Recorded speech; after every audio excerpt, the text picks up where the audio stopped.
America's Sweethearts, the Dallas Cowboys Cheerleaders, season 3 on Netflix, wasn't like any other season, but not necessarily in the best way possible. But let me explain. It was apparent to me from episode 1 that they are doing things completely different in this episode, paying attention to the women's mental health, doing all of these things. But I don't think it was because they're genuinely wanting to see change. I think it was because of the public outcry that happened after season 1. And if you have not watched my review on season 1 of DCC, go ahead and check it out here because y'all love that one. From episode 1 of this season, of season 3, I noticed that Kelli and Judy was completely different. They were not the same as they were before. They were nicer, more kind, more gentle. They were telling the women that they love them. They had more positive feedback. They focused on the team being a family and not just like doing this for fun. We're giving them books on leadership, and it felt like they were a little bit more human this season. But I think it was also because they got reamed from season 1 and season 2 of how raggedy they were. They were super mean. They had all of this negative feedback. They were inappropriate with some of the women's physical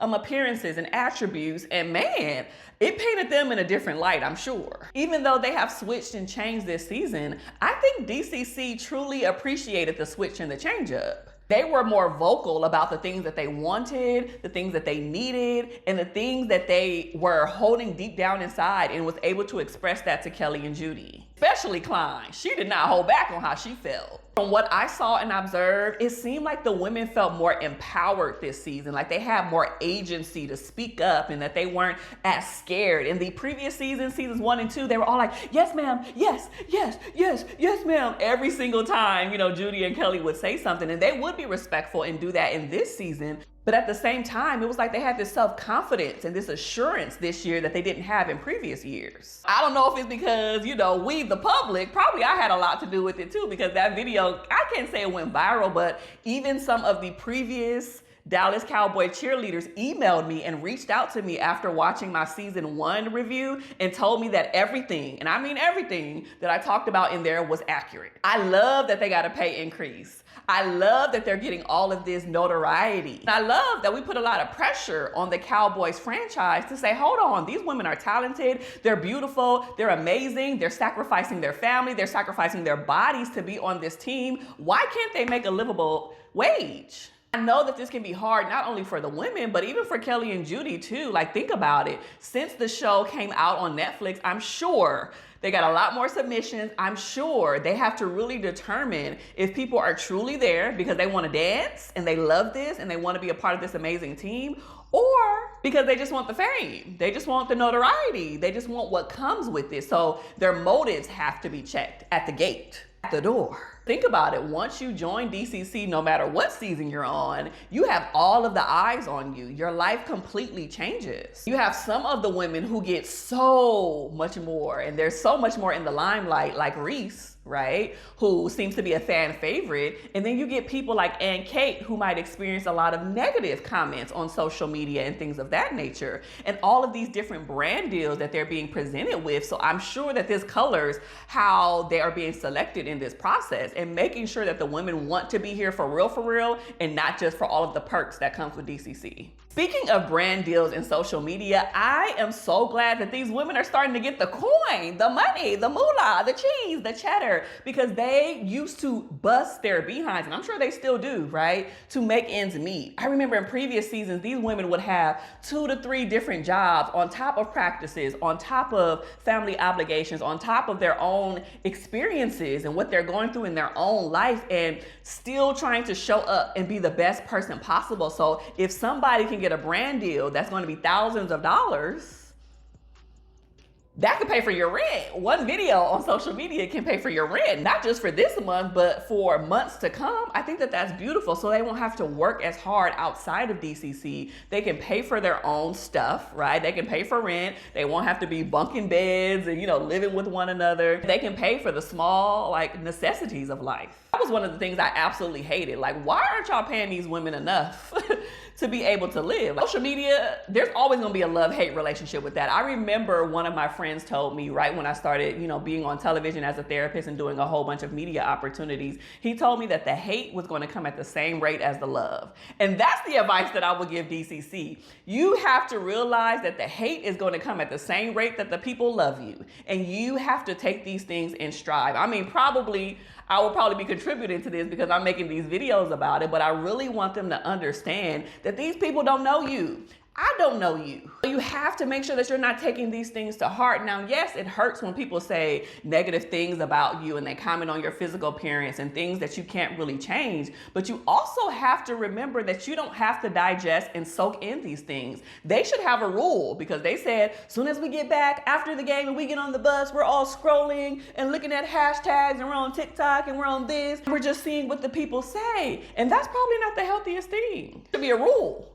Y'all get back on this bus. Don't scroll on social media to see what the people say. Yes, there's constructive criticism and maybe you guys can take some of that and, use that to become better. But when you see that hate and it keeps coming at you, it actually does impact your self-esteem. And this is why I'm still waiting for the Dallas Cowboys franchise to provide therapy services to these women. They have to protect their mental health. A lot of them seem to already have their own therapist, and kudos to everybody who does, but I firmly believe that they should be paying for these women's therapy services. There's something called Employer Assistance Program. It's something that the franchise can pay into and covers 5, 10, 15 therapy sessions for these women throughout the season. So why don't they have something like that in place for these women? Because also too, they experience so much, not just with DCC, but life continues to go on. They have children, not children, some of them.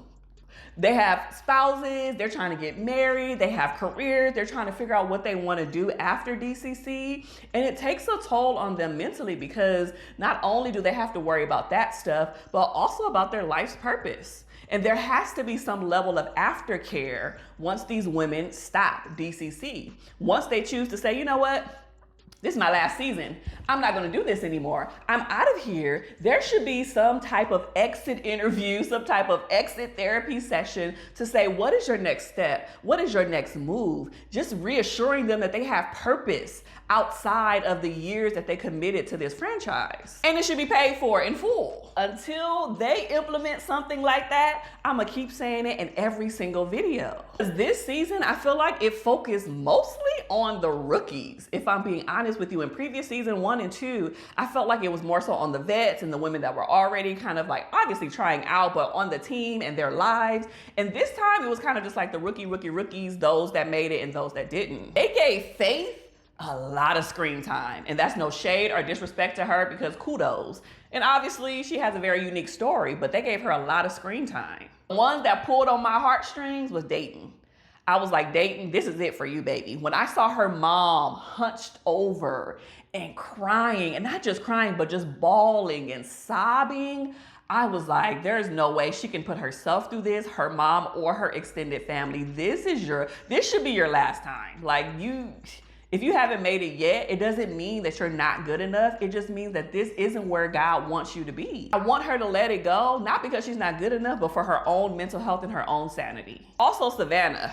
She worried me. I mean, she was all DCC, like, this is my life. This will always be my life. I will try out 1,000,000 times. And that's great to have that tenacity and to have that drive. I know she was devastated when she didn't make the team, but I know for sure she's gonna try out again. For sure she's gonna try out again. She's absolutely not giving this up. I just hate that she's consistently putting her personal life on hold to keep practicing and going to these classes and doing all of those things, because at some point you have to be able to live. Thank goodness she has supportive parents and a brother who's like rooting her on and cheering her on, but how many times you gonna do this? Hopefully next time you make it. They talked a lot about height preference, and I know that there isn't any specific rules about you have to be this height in order to try out for DCC, but because she was a smaller person, it really showed that they really do have a preference on height. They like taller women because it just looks more seamless, more what is like asymmetrical, and it isn't like these height differentiations. And it puts a lot of pressure on the women who are smaller because they have to dance really big and appear a lot taller than they actually are, when that's not something that they can control anyway. Like, height is not something that you can control unless you're gonna go get a surgery for your kneecaps. One of the ladies that I was waiting to see what they would do with her makeover from episode 1 was Parker. And I can't remember if it was Kelli or Judy, but they said, I like the finger curls. It's a look we don't have. And what they were trying to say, let me give you the translation, is that we don't have anyone on our team currently or probably in the past who have been rocking their natural hair texture. There's other Black women on the team, but they wear wigs or straighten their hair, and they're not in their natural state, so to speak. So when Parker showed up with that big curly bomb, I was like, okay, I'm gonna see what they do with this, because I was thinking, oh my God, they're gonna straighten her hair. They're gonna straighten it. I know that they're gonna do it. And I'm glad that they did not, because that would have made me big mad. As someone who typically is natural and whose hair is very similar to Parker, I'm glad that she was able to rock it and to show something different. Even with Faith in her ponytail, I'm glad that they're switching things up. My personal opinion here is that this season was probably the most boring season so far. And I'm torn because season one was excellent. Season 2 was good. Season 3 was meh.